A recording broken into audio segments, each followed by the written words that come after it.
ఎందుకు రామ్ నేనంటే నీకు అంత ఇష్టం? ఎందుకంటే నువ్వు నాన్నవి కదా. Watch our film Anaganaga, streaming now only on ETV Win.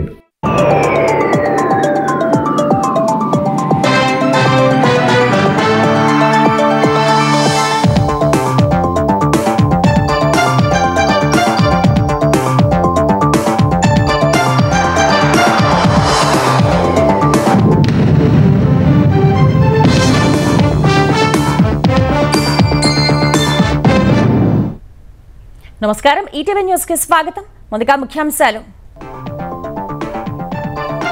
నేడు నీతి ఆయోగ్ పాలక మండలి సమావేశం. వికసిత్ భారత్ లక్ష్య సాధన దిశలో రాష్ట్రాల అభివృద్ధిపై చర్చ. దిశానిర్దేశం చేయనున్న ప్రధాని. తెలంగాణ రైజింగ్ 2047 విజన్ వివరించనున్న రేవంత్ రెడ్డి. కేంద్ర సహకారాన్ని అభ్యర్థించనున్న ముఖ్యమంత్రి. సంక్షేమ పథకాల్ని నివేదించే అవకాశం. కేసీఆర్ చుట్టూ దయ్యాలున్నాయన్న కవిత. కోవట్టులు తనపైనే కుట్ర చేస్తున్నారని ఆరోపణ. వారిని తప్పిస్తేనే పార్టీకి భవిష్యత్ అని వ్యాఖ్య. ఏపీకి అమరావతి రాజధానిగా నోటిఫై చేయాలన్న చంద్రబాబు. వచ్చే పార్లమెంట్ సమావేశాల్లోనే చర్యలు చేపట్టాలని అమిత్ షాకు విజ్ఞప్తి. ఏపీ మద్యం కుంభకోణంలో ప్రధాన సూత్రధారి మిథున్ రెడ్డి. ముడుపుల సొమ్మును అంతిమ లబ్ధిదారుకు చేర్చారని తేల్చిన దర్యాప్తు బృందం. నేడు కేరళను తాకనున్న నైరుతి రుతుపవనాలు. 2-3 రోజుల్లో ఆంధ్రప్రదేశ్కు చేరే అవకాశం. జూన్ 2వ వారం నుంచి విస్తారంగా వర్షాలు. హార్వర్డ్ యూనివర్సిటీ వ్యవహారంలో ట్రంప్ సర్కారుకు ఎదురుదెబ్బ. విదేశీ విద్యార్థులను చేర్చుకోరాదు అనే ఆదేశాలను నిలిపివేసిన కోర్టు.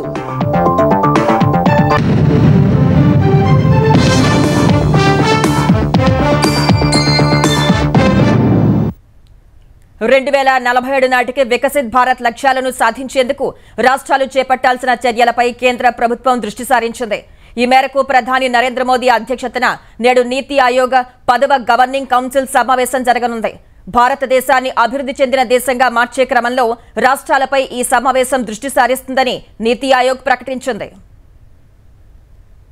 ప్రధాని నరేంద్ర మోదీ అధ్యక్షతన నీతి ఆయోగ్ 10వ గవర్నింగ్ కౌన్సిల్ సమావేశం నేడు ఢిల్లీలోని భారత మండపంలో జరగనుంది. ఈ సమావేశానికి చంద్రబాబు, రేవంత్ రెడ్డి సహా అన్ని రాష్ట్రాలు, కేంద్రపాలిత ప్రాంతాల ముఖ్యమంత్రులు హాజరు కానున్నారు. 2047 నాటికి భారత్ను అభివృద్ధి చెందిన దేశంగా మార్చడానికి రాష్ట్రాలు చేపట్టాల్సిన చర్యలపై గవర్నింగ్ కౌన్సిల్ సమావేశం దృష్టి సారిస్తుందని నీతి ఆయోగ్ ఓ ప్రకటనలో తెలిపింది. ఈ గవర్నింగ్ కౌన్సిల్ సమావేశ థీమ్ను 2047 నాటికి వికసిత్ భారత్ కోసం వికసిత్ రాష్ట్రాలుగా నిర్దేశించారు. ఆపరేషన్ సింధూర్ తర్వాత ప్రధాని మోదీ అన్ని రాష్ట్రాలు, కేంద్రపాలిత ప్రాంతాల ముఖ్యమంత్రులతో జరిగే మొదటి సమావేశం ఇదే కాగా వికసిత్ భారత్ కోసం టీమిండియాగా అన్ని రాష్ట్రాలు కలిసి తీసుకెళ్లాలనే తన నిబద్ధతకు అనుగుణంగా ప్రధాని మోదీ దిశానిర్దేశం చేస్తారని నీతి ఆయోగ్ తెలిపింది. రాష్ట్రాలు తమ ప్రత్యేక భౌగోళిక, జనాభా ప్రయోజనాలను ఉపయోగించుకోవాలన్న నీతి ఆయోగ్ అదే సమయంలో మానవాభివృద్ధి, ఆర్థిక వృద్ధి, స్థిరత్వం, సాంకేతికత, పాలనా సంస్కరణలపై దృష్టి సారించాలని సూచించింది. డేటా ఆధారిత ప్రక్రియలు, ఫలిత ఆధారిత పరివర్తనపై దృష్టి సారించాలని పేర్కొంది. దేశం ఎదుర్కొంటోన్న అభివృద్ధి సవాళ్లపై కేంద్ర రాష్ట్ర ప్రభుత్వాలు చర్చించడానికి, భారతదేశాన్ని అభివృద్ధి చెందిన దేశంగా మార్చడానికి రాష్ట్రాలు బిల్డింగ్ బ్లాకులుగా ఎలా ఉంటాయనే అంశంపై సమాలోచనలు జరపడానికి గవర్నింగ్ కౌన్సిల్ సమావేశం ఒక వేదికను అందిస్తుందని నీతి ఆయోగ్ తెలిపింది. నైపుణ్యాన్ని మెరుగుపరచడం, దేశవ్యాప్తంగా స్థిరమైన ఉపాధి అవకాశాల్ని సృష్టించడానికి తీసుకోవాల్సిన చర్యలపైన సమావేశంలో చర్చించనున్నట్లు వివరించింది. ఢిల్లీలో నేడు జరగనున్న నీతి ఆయోగ్ సమావేశాల్లో ముఖ్యమంత్రి రేవంత్ రెడ్డి తెలంగాణ లక్ష్యాలు, విధానాలతో పాటు కేంద్రం నుంచి అందాల్సిన సహకారాన్ని వివరించనున్నారు. తెలంగాణ రైజింగ్ 2047 విజన్ను ఆవిష్కరించనున్న సీఎం 2047 నాటికి సాధించదలుచుకున్న లక్ష్యాలు, పాలసీలు, సుపరిపాలన విధానాలు, రాష్ట్రాల అభివృద్ధికి కేంద్రం అందించాల్సిన సహాయ సహకారాలపై నివేదిక సమర్పించనున్నారు. తెలంగాణను $1 ట్రిలియన్ ఆర్థిక వ్యవస్థగా మార్చే లక్ష్యంతో పెట్టుబడుల సాధన, మౌలిక వస్తుల అభివృద్ధికి తెలంగాణ రైజింగ్తో ముందుకు సాగుతున్న విధానాన్ని వివరించనున్నారు. ఐటీ, ఫార్మా, పట్టణీకరణలో ముందుకు వెళ్లేందుకు చేపడుతున్న చర్యల్ని వివరిస్తారు. ఆర్ఆర్ఆర్, రేడియల్ రోడ్లు, dry port, young India sports university, skills university, ఐటీఐలను ఏటీఆర్లుగా మార్పు, యువతకు నైపుణ్య శిక్షణ, ప్రపంచ స్థాయి సదుపాయాలతో యూనివర్సిటీల ఏర్పాటుపై రేవంత్ రెడ్డి ప్రసంగిస్తారు. రుణమాఫీ, వరికి బోనస్, సన్న బియ్యం, కోటి మంది మహిళల్ని కోటీశ్వరుల్ని చేసే పథకాలు, మహిళలకు ఉచిత బస్సు ప్రయాణం, 200 యూనిట్ల లోపు ఉచిత విద్యుత్తు, 500 రూపాయలకే సిలిండర్ కార్యక్రమాలను వివరిస్తారు. సామాజిక సాధికారతలో భాగంగా ఎస్సీ వర్గీకరణ, కులగణన, బీసీలకు 42% రిజర్వేషన్లు కల్పించాలని శాసనసభలో తీర్మానం వంటి విషయాలను ప్రస్తావించనున్నారు. బీఆర్ఎస్ అధినేత కేసీఆర్ చుట్టూ దయ్యాలున్నాయంటూ ఎమ్మెల్సీ కల్వకుంట్ల కవిత సంచలన ఆరోపణలు చేశారు. కేసీఆర్ కు తాను రాసిన లేఖను కుట్రపూరితంగా బయటపెట్టారన్న కవిత తన పరిస్థితి ఇలా ఉంటే ఇతరుల సంగతేంటో చర్చ జరగాలన్నారు. కోవట్టులను తప్పిస్తే పార్టీ 10 కాలాలు బతుకుతుందన్న ఆమె కాంగ్రెస్, బీజేపీ సంబరపడాల్సిందేమీ లేదని పేర్కొన్నారు. పార్టీ అధినేత కుమార్తెపైనే కుట్రలు చేసేవారు ఎవరు అనే అంశంపై బీఆర్ఎస్ లో జోరుగా చర్చ సాగుతోంది. బీఆర్ఎస్ ఎమ్మెల్సీ పార్టీ అధినేత కేసీఆర్ కుమార్తె కవిత సంచలన వ్యాఖ్యలు చేశారు. కవిత పేరుతో వచ్చిన లేఖ తెలంగాణ రాజకీయాల్లో దుమారం లేపుతోన్న వేళ అమెరికా నుంచి వచ్చిన వెంటనే మరింతగా అగ్గిరాజేశారు. తనపై కుట్ర చేస్తున్నారని ఇటీవల వ్యాఖ్యానించిన కవిత తాను అధినేతకు రాసిన లేఖ బయటకు రావడమే అందుకు నిదర్శనమని చెప్పారు. కేసీఆర్ కు గతంలోనూ ఇలాగే లేఖలు రాసినట్లు వెల్లడించిన కవిత పార్టీలో అందరూ అనుకుంటున్నదే తప్ప తన వ్యక్తిగత ఎజెండా లేఖలో లేదని స్పష్టం చేశారు. 2 వారాల క్రితం నేను కేసీఆర్ గారికి ఒక లేఖ రాయడం జరిగింది. నేను ఈ విధంగా కేసీఆర్ గారికి ఇదివరకు కూడా నా ఒపీనియన్స్ ఎప్పుడున్నా కూడా లేఖ ద్వారా చెప్పడం జరిగింది. ఈసారి నేను మొన్ననే చెప్తున్నాను, కుట్రలు కుతంత్రాలు జరుగుతూ ఉన్నాయని. నేను చెప్పిన కొద్ది రోజుల్లోనే మరి నేను అంతర్గతంగా కేసీఆర్ గారికి రాసినటువంటి ఉత్తరం బహిర్గతం కావడం అన్నది, ఇది మరి ఏం జరుగుతుందో అన్నది పార్టీలో ఉన్నటువంటి మనందరం, తెలంగాణ ప్రజలందరూ కూడా ఆలోచించుకోవాల్సినటువంటి విషయం. తెలంగాణ ప్రజలు అనుకుంటున్నటువంటి విషయాలను మాత్రమే నేను పెద్ద ఎత్తున చెప్పడం జరిగింది తప్పితే నా పర్సనల్ ఎజెండా ఏమీ లేదు. నాకు వ్యక్తిగతంగా ఎవరి మీద ద్వేషం లేదు, ఎవరి మీద ప్రేమ లేదు. కేసీఆర్ చుట్టూ ఉన్న కోవర్టుల వల్లే పార్టీకి నష్టం జరుగుతోందని కవిత వెల్లడించారు. కేసీఆర్ గారు దేవుడు, కానీ కేసీఆర్ గారి చుట్టూ కొన్ని దయ్యాలు ఉన్నాయి. వాళ్ళ వల్ల చాలా నష్టం జరుగుతున్నది. పార్టీలో ఉండేటటువంటి నాకు నేను కేసీఆర్ గారి కూతుర్ని అంతరంగికంగా నేను రాసినటువంటి లేఖనే బయటికి వచ్చిందంటే మరి ఇతర సామాన్యుల సంగతి, ఇతరుల పరిస్థితి ఏంటి పార్టీలో అనేది జరగాల్సినటువంటి అవసరం ఉన్నది. కాంగ్రెస్, బీజేపీ తెలంగాణకు చేసిందేమీ లేదన్న కవిత లేఖ బయటకు రాగానే ఆ పార్టీలు సంబరపడుతున్నాయని విమర్శించారు. ఏదో బీఆర్ఎస్ పార్టీ ఆగమైంది, కేసీఆర్ గారికి ఏమైంది, అంత సీన్ లేదు. మా నాయకుడు కేసీఆర్ గారే. కేసీఆర్ గారి నాయకత్వంలోనే తెలంగాణ బాగుపడుతుంది, ముందుకు పోతుంది. అందులో ఎటువంటి అనుమానం లేదు. కేసీఆర్ గారి నాయకత్వంలోనే బీఆర్ఎస్ పార్టీ కూడా ముందుకెళ్తుందని చెప్పి నేను బలంగా పార్టీలో ఉన్నటువంటి చిన్న చిన్న లోపాలను డిస్కస్ చేసుకొని సవరించుకొని కోట్లను పక్కకు జరుపుకుంటూ ముందుకు పోతే పార్టీ 10 కాలాల పాటు చల్లగుంటది అనేటువంటి నా భావన.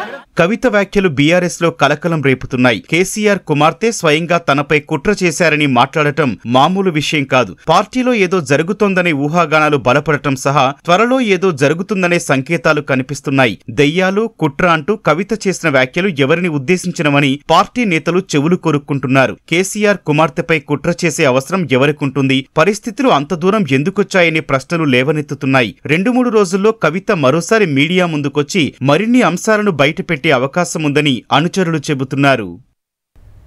ఎమ్మెల్సీ కవిత రాసిన లేఖను లీక్ చేసింది ఎవరో ఆమెనే చెప్పాలని తెలంగాణ ప్రభుత్వ విప్ ఆది శ్రీనివాస్ డిమాండ్ చేశారు.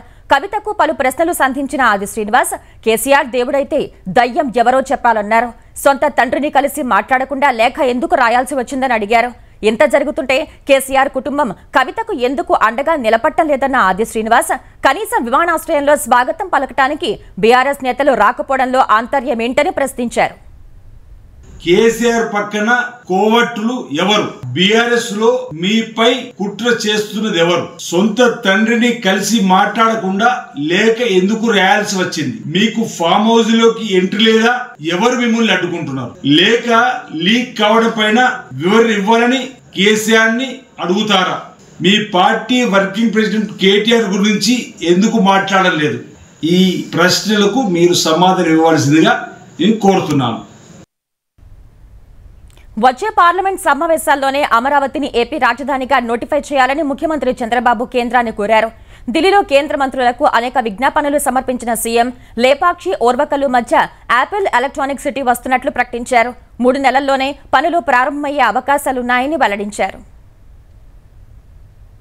నీతి ఆయోగ్ సమావేశంలో పాల్గొనేందుకు ముందే ఢిల్లీ వెళ్లిన సీఎం చంద్రబాబు రాష్ట్రానికి సంబంధించిన పలు అంశాలపై కేంద్ర మంత్రులతో చర్చించారు. ఆంధ్రప్రదేశ్ రాజధానిగా అమరావతిని నోటిఫై చేయాలని కేంద్ర హోంమంత్రి అమిత్ షాను కోరారు. అమిత్ షా సానుకూలంగా స్పందించారన్న CM Amaravati self finance project అయినప్పటికీ కొందరు మూర్ఖులు దుష్ప్రచారం చేస్తున్నారని పరోక్షంగా జగన్ను దుయ్యబట్టారు. అమరావతికి అంతర్జాతీయ విమానాశ్రయం వస్తేనే మరింత అభివృద్ధి సాధ్యమని, బెంగళూరుకు మించిన ఎయిర్పోర్టు రావాలని కోరుకుంటున్నామని సీఎం అన్నారు. కేంద్ర ప్రభుత్వ ఆధ్వర్యంలోని రక్షణ పరిశ్రమల క్లస్టర్లను ఆంధ్రప్రదేశ్లో ఏర్పాటు చేయాలని రక్షణ మంత్రి రాజ్నాథ్ సింగ్ ను చంద్రబాబు కోరారు. ఈ సందర్భంగా ఆయనకు పలు విజ్ఞాపనలిచ్చారు. జగ్గయ్యపేట, దొనకొండ క్లస్టర్లో 6,000 ఎకరాల్లో క్షిపణులు, ఆయుధ సామగ్రి ఉత్పత్తి కేంద్రం, లేపాక్షి, మడకశిర మధ్య 10,000 ఎకరాల్లో సైనిక, పౌర విమానాలు, ఏరోస్పేస్ ఎకోసిస్టమ్ ఏర్పాటు చేయాలన్నారు. విశాఖ, అనకాపల్లి క్లస్టర్లో నౌకారంగానికి అవసరమైన పరికరాల ఉత్పత్తి కేంద్రం ఏర్పాటు చేయాలని కోరారు. కర్నూలు, ఓర్వకల్లు మధ్య 4,000 ఎకరాలు ఇవ్వడానికి సిద్ధంగా ఉన్నందున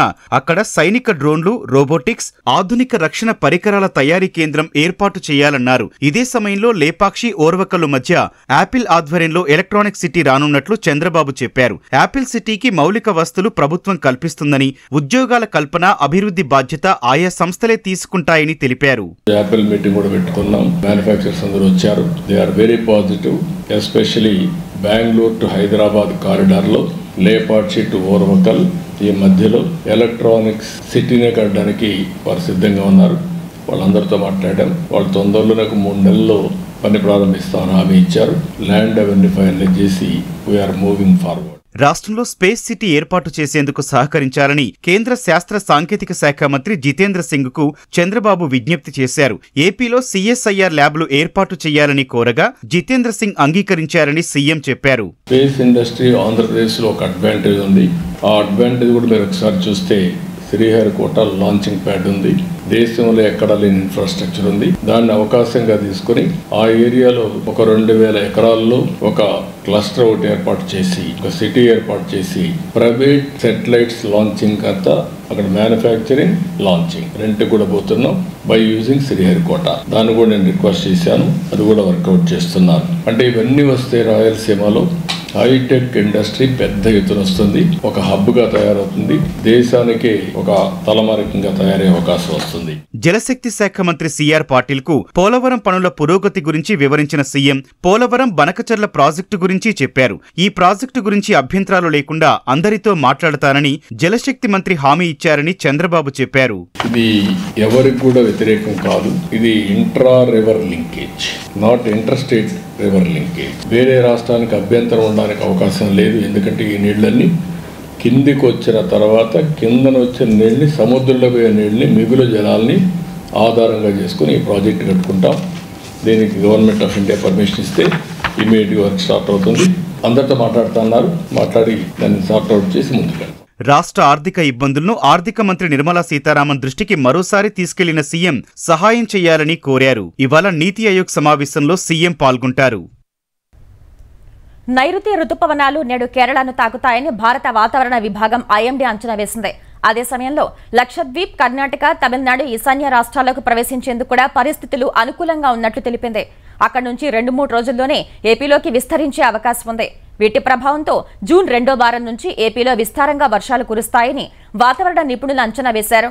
అరేబియా సముద్రంలో దక్షిణ కొంకణ్, గోవా తీరానికి సమీపంలో తీవ్ర అల్పపీడనం కొనసాగుతోంది. ఇది ఉత్తర దిశగా కదులుతూ వాయుగుండంగా బలపడనుందని ఐఎండీ తెలిపింది.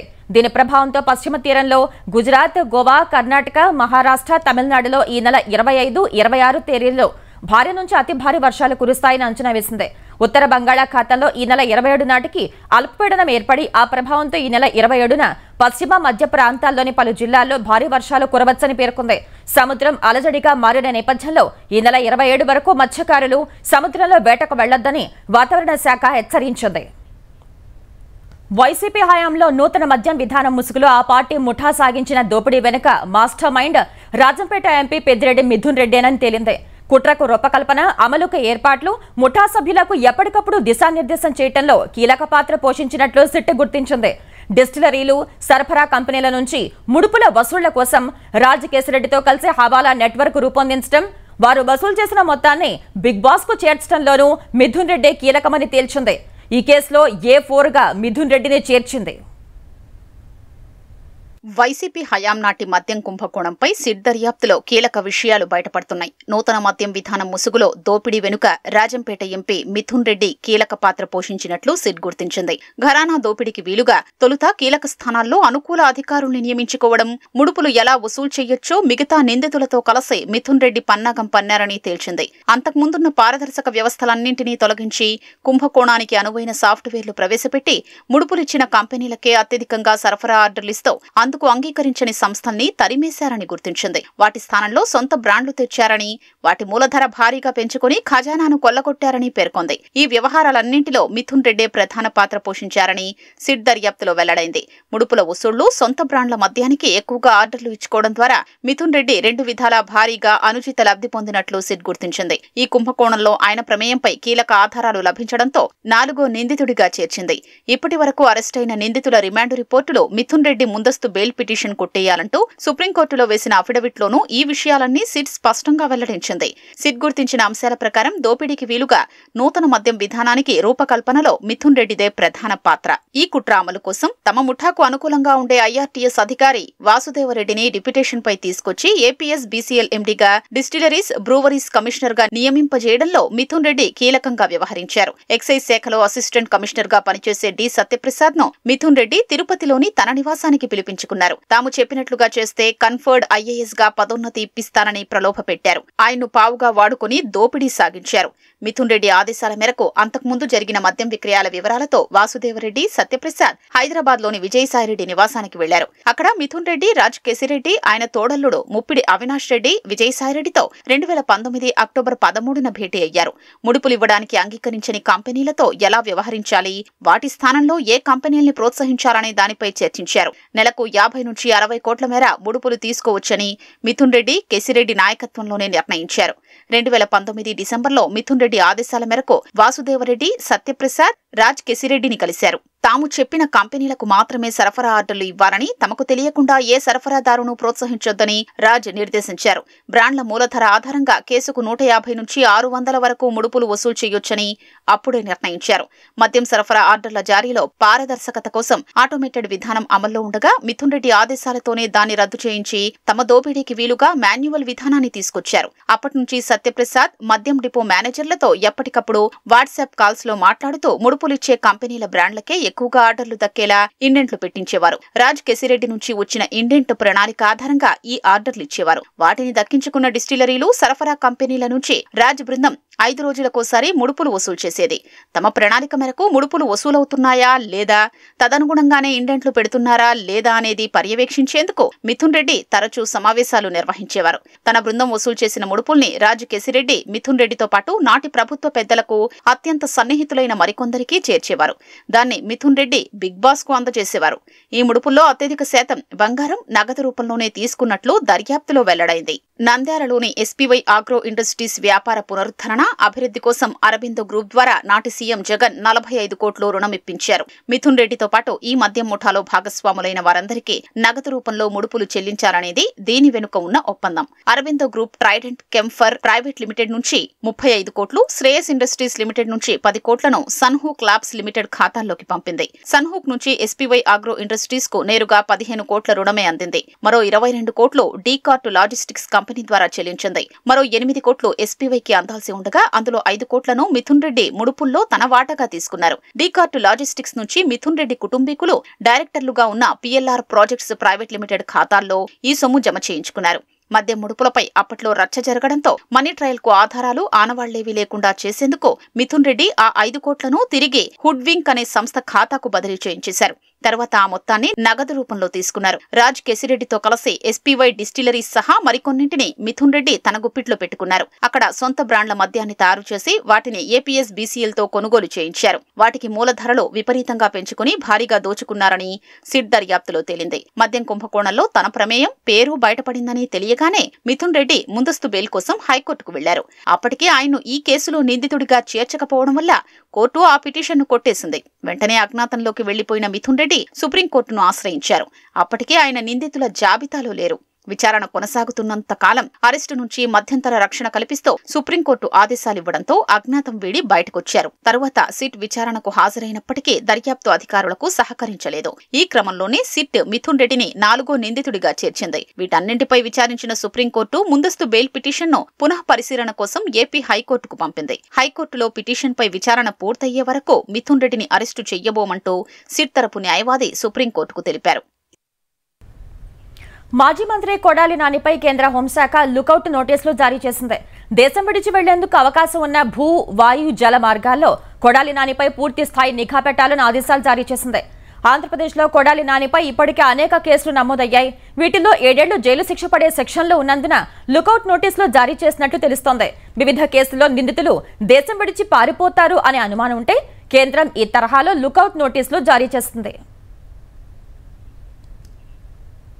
ఆంధ్రప్రదేశ్లో జూన్ 1 నుంచి సినిమా థియేటర్లు బంద్ చేయాలన్న ఎగ్జిబిటర్ల నిర్ణయంపై సినిమాటోగ్రఫీ శాఖ మంత్రి కందుల దుర్గేష్ విచారణకు ఆదేశించారు. ఈ నిర్ణయం వెనుక ఎవరు ఉన్నారో తెలుసుకోవాలని హోంశాఖను కోరారు.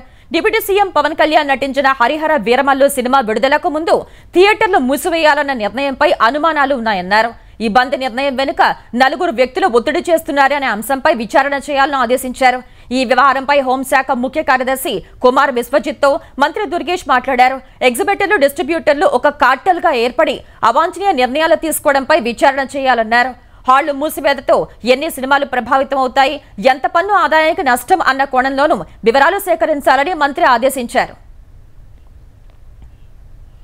తెలంగాణలో ఆయుధాల లైసెన్సుల్ని సమీక్షించాలని డీజీపీ జితేందర్ అధికారులను ఆదేశించారు. డీజీపీ కార్యాలయంలో ఉన్నతాధికారులతో సమావేశమైన ఆయన ఆయుధ లైసెన్సుల స్థితిగతుల్ని సమీక్షించాల్సిన అవసరం ఉందన్నారు. రాష్ట్రంలో మొత్తం 7,125 ఆయుధ లైసెన్సులు ఉండగా 9,294 ఆయుధాలు ఉన్నాయని, గత 3 ఏళ్లలో కేవలం 510 లైసెన్సులు మాత్రమే జారీ అయ్యాయని డీజీపీ తెలిపారు. ప్రతికూల నివేదికలు ఉన్నవారికి నోటీసులు జారీ చేసి తగిన కారణాలను తెలియజేయాలన్నారు.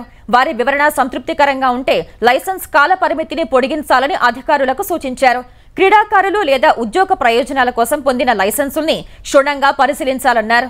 లైసెన్స్ పొంది సహేతుకమైన వ్యవధిలో ఆయుధాన్ని కొనుగోలు చేయని వారిపై చర్యలు తీసుకోవాలని ఆదేశించారు. లైసెన్స్దారులు చిరునామాలు మార్చుకుంటే వారు తమ కొత్త చిరునామాలో లైసెన్సుల్ని తిరిగి నమోదు చేసుకోవాలన్నారు. లైసెన్స్ రెన్యువల్ సమయంలో ఆయుధం అవసరానికి లైసెన్స్దారుడు సరైన కారణం చూపలేకపోతే రెన్యువల్ చేయకూడదని ఆదేశించారు. ప్రతిష్టాత్మక హార్వర్డ్ విశ్వవిద్యాలయానికి వ్యతిరేకంగా నిర్ణయాలు తీసుకుంటున్న అమెరికా అధ్యక్షుడు ట్రంప్నకు కోర్టు బ్రేకులు వేసింది. హార్వర్డ్ యూనివర్సిటీలో విదేశీ విద్యార్థుల్ని చేర్చుకోవడానికి ఉన్న అనుమతి రద్దు చేస్తూ ట్రంప్ సర్కార్ తీసుకున్న నిర్ణయాన్ని ఫెడరల్ కోర్టు న్యాయమూర్తి అడ్డుకున్నారు. ఇటీవల హార్వర్డ్ వర్సిటీకి నిధుల్లో కోత వేసిన ట్రంప్ యంత్రాంగం ఏకంగా విదేశీ విద్యార్థుల్ని చేర్చుకోవడానికి ఉన్న అనుమతిని గురువారం రద్దు చేసింది. ఈ నిర్ణయాన్ని వ్యతిరేకిస్తూ వర్సిటీ బోస్టన్ ఫెడరల్ కోర్టులో పిటిషన్ దాఖలు చేసింది. విచారణ జరిపిన న్యాయమూర్తి ట్రంప్ ప్రభుత్వం తీసుకున్న నిర్ణయాన్ని తాత్కాలికంగా అడ్డుకున్నారు. హార్వర్డ్ అధికారిక వెబ్సైట్ ప్రకారం ప్రస్తుత ఏడాది ఈ యూనివర్సిటీలో 6,800 మంది విదేశీ విద్యార్థులు నమోదు చేసుకున్నారు. వర్సిటీలో మొత్తం విద్యార్థుల సంఖ్యలో 27% మంది విదేశీయులే ఉన్నారు. వీరిలో ఎక్కువ మంది గ్రాడ్యుయేట్ స్టూడెంట్సే ఉన్నారు. భారత్ నుంచి 788 మంది ఈ యూనివర్సిటీలో ప్రవేశం పొందారు. అమెరికా వెలుపల ఉత్పత్తయ్యే అన్ని రకాల స్మార్ట్ ఫోన్లపై 25% సుంకాన్ని విధించనున్నట్లు అధ్యక్షుడు డొనాల్డ్ ట్రంప్ ప్రకటించారు. ఇప్పటికే ఐరోపా సమాఖ్య నుంచి దిగుమతయ్యే వస్తువులపై 50%, అమెరికా వెలుపల తయారయ్యే ఐఫోన్లపై 25% సుంకం వేయనున్నట్లు ట్రంప్ తెలిపారు. ఈయూతో జరిగిన చర్చల్లో పురోగతి లేకపోవడంపై అసంతృప్తి వ్యక్తం చేసిన ట్రంప్ ఐరోపా దేశాల నుంచి దిగుమతులపై జూన్ 1 నుంచి 50% సుంకాన్ని వసూలు చేయనున్నట్లు ప్రకటించారు. తనకు భౌగోళిక రాజకీయ ప్రత్యర్థి అయిన చైనా కంటే దీర్ఘకాల స్నేహబంధం కలిగిన ఐరోపా సమాఖ్యపై అధిక సుంకం విధించాలన్న ట్రంప్ నిర్ణయం ఆర్థిక నిపుణుల్ని విస్మయానికి గురి చేస్తోంది. అటు భారత్ సహా ఇతర దేశాల్లో కాకుండా కేవలం అమెరికాలో తయారైన ఐఫోన్లు మాత్రమే అమెరికాలో విక్రయించాలని ఇప్పటికే ఆ సంస్థ అధినేత టిమ్ కుక్ ట్రంప్ స్పష్టం చేశారు. అలా కాని పక్షంలో యాపిల్ సంస్థ తమ ఉత్పత్తులపై 25% సుంకం చెల్లించాల్సి ఉంటుందని పేర్కొన్నారు. తాజాగా ఈ నిర్ణయం ఒక యాపిల్కే కాదు, స్మార్ట్ ఫోన్ తయారీదారీ కంపెనీలన్నింటికీ వర్తిస్తుందని ట్రూత్ సోషల్ మీడియా వేదికగా ట్రంప్ వెల్లడించారు.